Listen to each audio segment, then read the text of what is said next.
आपके आधार कार्ड वाले ने घटिया फोटो खींची।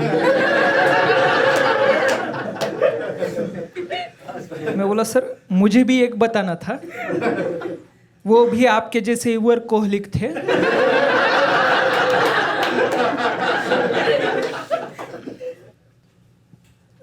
कोई जानता है मुझे यहाँ पे?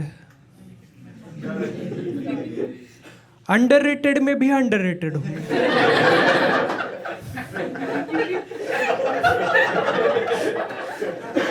मैं पहला Hindi stand up comedy video ऐसा रिलीज कर दिया, ऑडियंस ने से अच्छे अच्छे कमेंट कर दिए, नाइस जोक्स, क्लीन कॉमेडी।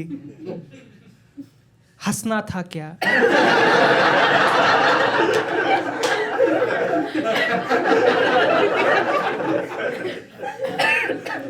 एक ऑडियंस ने इंस्टाग्राम पे आके फॉलो करके मैसेज किया, hi bro nice jokes.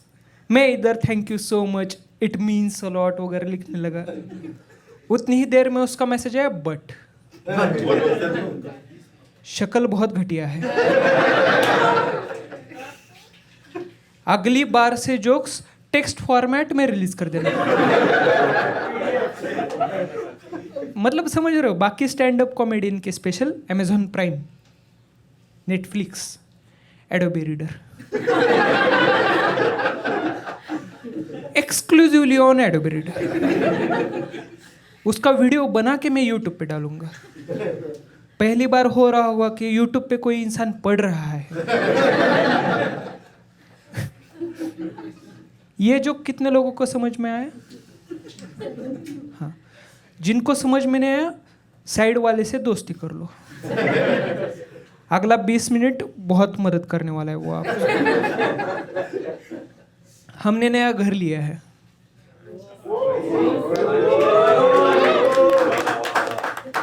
Thank you. नहीं, कुछ लोगों के यहाँ होता है मैम ऐसा, सब लोग ऐसे कॉन्ग्रेचुलेट वगैरह नहीं करते। कुछ लोगों के यहाँ होता है, नया गाड़ी का पूजा चालू होता है, सामने दिख जाता है, बट जब तक व्हाट्सएप पे नहीं आता, न्यू फैमिली मेंबर एडेड, तब तक वो मैसेज नहीं करते। वो प्रूफ रख रहे होते कि मैंने तुझे कॉन्ग्रेचुलेशन का मैसेज किया था, अब तू मुझे मेरे बर्थडे पे विश करेगा, स्टेटस पे फोटो रखेगा मेरा, बैकग्राउंड में गाना भी रखेगा कि बर्थडे है भावाचा। फिर मैं उस स्टेटस का स्क्रीनशॉट लेके खुद के करते हैं ये। वो स्क्रीनशॉट वाले स्टेटस देखने वाले 3 प्रकार के लोग होते हैं। पहला प्रकार होता है जिन्होंने इनका फोटो रखा होता है कि मैंने जो फोटो रखा था उसका स्क्रीनशॉट इन्होंने रखा है या नहीं। दूसरे होते हैं ओपन करते हैं, 50 फोटो दिख जाते हैं, वहीं से बैक ले लेते हैं। और तीसरे प्रकार में आते हैं मेरे जैसे लोग, ओपन करते हैं, 50 फोटोज दिख जाते हैं, वहीं पे म्यूट कर देते हैं। इस आदत की वजह से मैंने दोस्त की शादी मिस कर दी। शादी के 1 महीने बाद ओमकार का कॉल आया, भाई शादी पे नहीं आया। मैं बोला भाई इनविटेशन कब दिया था? वो बोला स्टेटस पे रखा तो था। मैं बोला तुझे याद है क्या पिछले 1 साल में कभी तेरा बर्थडे हुआ था क्या? वो बोला 1 साल पहले हुआ तो उसका अब क्या है? मैं बोला भाई म्यूट करने का सबको याद रहता है, अनम्यूट करने का किसको याद रह रहा है? मुझे पता है इस जोक पे कम लाफ क्यों आता है, क्योंकि आधे लोग सोच रहे कि साला घर पे जाके किस किस को अनम्यूट करना है, और आधे लोग सोच रहे मैं भी कहीं म्यूट हूं क्या। मेरी भी शादी पे कोई तो एक दोस्त नहीं आया था। घर लेना केबीसी खेलने जैसा है, कौन बनेगा करोड़पति, सेम रहता है। 4 अलग अलग ऑप्शंस होते हैं, उसमें से एक आपको सेलेक्ट करना पड़ता है। फर्क सिर्फ 2 है। पहला फर्क यह है कि कौन सा भी ऑप्शन बराबर हो सकता है, आपके मन पे है कि कौन सा ऑप्शन बराबर करवाना है। And second difference is that जीतने के बाद खुद को ही पैसा देना पड़ता है कि घर जीत गए निकालो 50 लाख रुपए। अरे रिवर्स केबीसी। मैं प्रॉपर्टी रजिस्ट्री ऑफिस में गया, कोई गया है यहाँ पे गवर्नमेंट ऑफिस में कभी? किसी भी गवर्नमेंट ऑफिसेस में कुछ लोग काम करते हैं, कुछ ही लोग एग्जैक्टली बाकी के इतने आलसी होते हैं। भाई एचआर भी बोल दे कि साला इससे तो ज़्यादा मैं भी काम कर लेता हूँ। मैं गया, डॉक्यूमेंट का लिस्ट वगैरह ले लिया, Aadhaar card, pan card, light bill, resale flat था इसलिए लाइट बिल। हाँ, ये एजुकेशनल स्टैंड अप कॉमेडी होने वाला है अब। दूसरे दिन जेरोक्स लेके गया, वो रजिस्ट्री ऑफिसर ने वो आधार कार्ड का जेरोक्स देखा, मेरी तरफ देखा और बोले इसका कलर प्रिंट लाओ। चेहरा दिख नहीं रहा है। मैं दूसरे दिन कलर प्रिंट लेके गया, वो बोले सर्वर डाउन है। मैं बोला हॉटस्पॉट है अपना 1.5 GB जियो ने दिया है।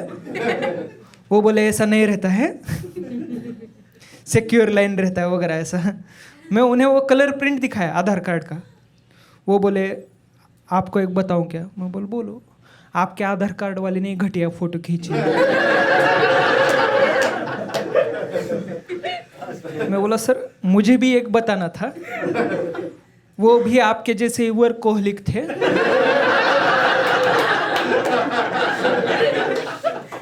बहुत ही मन लगा के काम किया है उन्होंने, इसलिए फोटो घटिया आई है। तीसरे दिन तक उनकी और मेरी इतनी पहचान हो चुकी थी, वो उनका दुख मुझे सुनाने लगे थे कि बीबी ने जीन्स पैंट दे के टिफिन की दिया है, आइए खाना खाते हैं। हाँ, कपड़ा देने के बाद ऐसा बर्तन वगैरह मिल जाता है।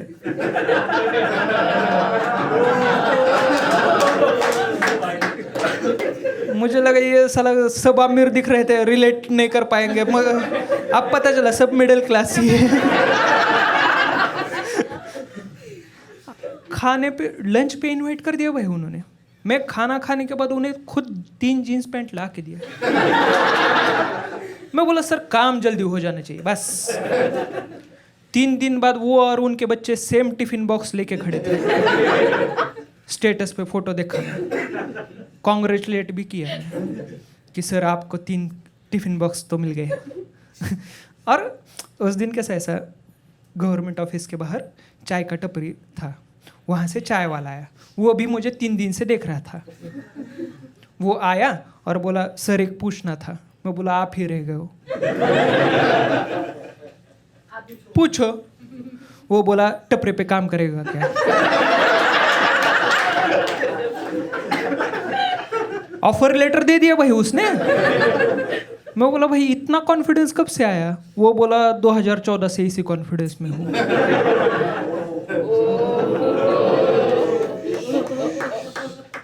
मैं बस साल का नाम लिया, मैं बाकी कुछ बोला क्या नहीं। हाँ। उस दिन मेरा रजिस्ट्री ऑफिस का काम हो गया। 16 मेगापिक्सल के कैमरा पे फोटो निकालते हैं। वो फोटो देखा मैं, साइड में साइन किया और वो रजिस्ट्री ऑफिसर के पास चला गया। मैं बोला सर आपको एक बताना था मुझे, शायद आपके ही दूर के रिश्तेदार आधार कार्ड ऑफिस में काम करते हैं, क्योंकि फोटो यहाँ पे भी घटिया ही आ रहा है। और नया घर लेने के बाद कैसा ऐसा कलर वगैरह करवाते हैं। अजित नाम के पेंटर है, उन्होंने ऐसा कलर दिया है कि अगर दीवार पे अगर कुछ ऐसा दाग वगैरह पड़ जाए और आप ऐसे गीले कपड़े से ऐसे पोछा मार दो, दाग मिट जाते हैं। मुझे सुन के इतना प्यारा लगा वो, क्योंकि मैं जहाँ पे रह रहा था वहाँ पे दीवार पे जो दाग है उससे हम डिसाइड करे थे कि यहाँ पे कौन बैठता है।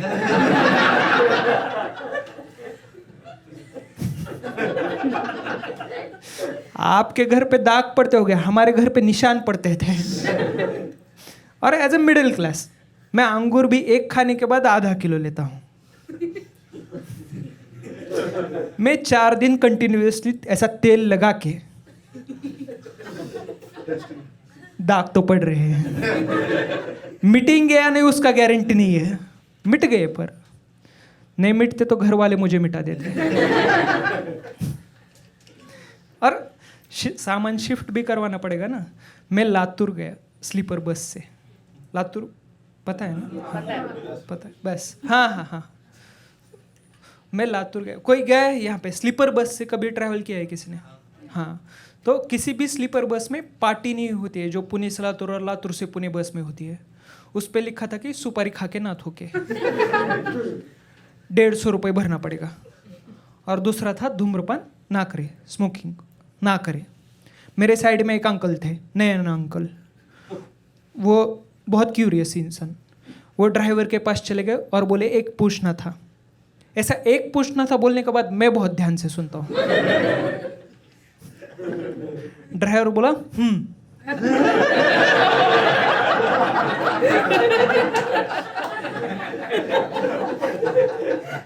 अंकल बोले मद्यपान किया तो चलेगा क्या? धूम्रपान को सकती है ना, ड्रिंकिंग। मदिरा प्राशन बोलते हो उसको, मद्यपान ऐसा जरा। ड्राइवर बोला नहीं चलेगा। अंकल बोले सुपारी खा के ना थूके। ड्राइवर बोला पार्टी किधर लगाई है? पीछे। वहां से नियम चालू है, इधर। ड्राइवर बहुत वियर्ड था हमारा। वो 10 मिनट तक मिडिल लेन से चला रहा था, 10 मिनट बाद डिवाइडर की साइड की लेन में ले रहा था। क्या कर रहा है देखो तो डिवाइडर में थूक रहा था। पिगदानी था उसका वो। मेरे दोस्त ने 2 दिन बाद व्लॉग बनाया, ओमकार ने, कि माय फर्स्ट व्लॉग, नेचर का मैजिक देखो, कुछ फूलों का रंग सफेद और कुछ फूलों का लाल। मैं बोला भाई ये नेचर का मैजिक नहीं है, ये ड्राइवर प्रशांत का मैजिक है। और ऐसे स्लीपर बस में ऐसे कुछ लोग होते हैं ना कि पर्दा खींचने के बाद उन्हें लगता है ये एरिया साउंड प्रूफ हो गया।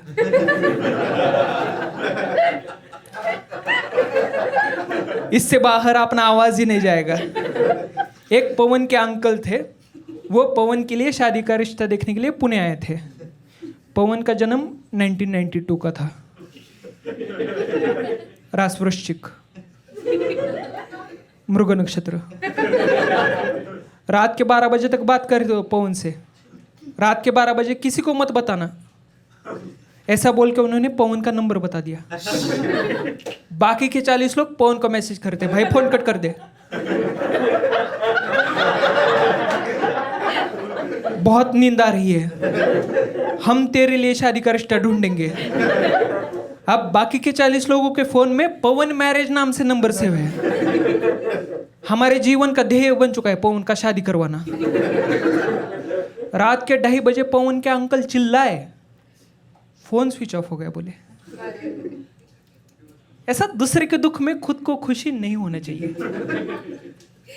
बट उस दिन हम 40 लोग एक दूसरे को रोक नहीं पाए।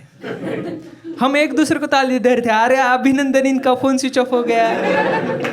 मेरे साइड वाले अंकल मुझे ऐसी ताली दे रहे थे, उन्हें 2-2 हाथ दिखाई दे रहे थे ना।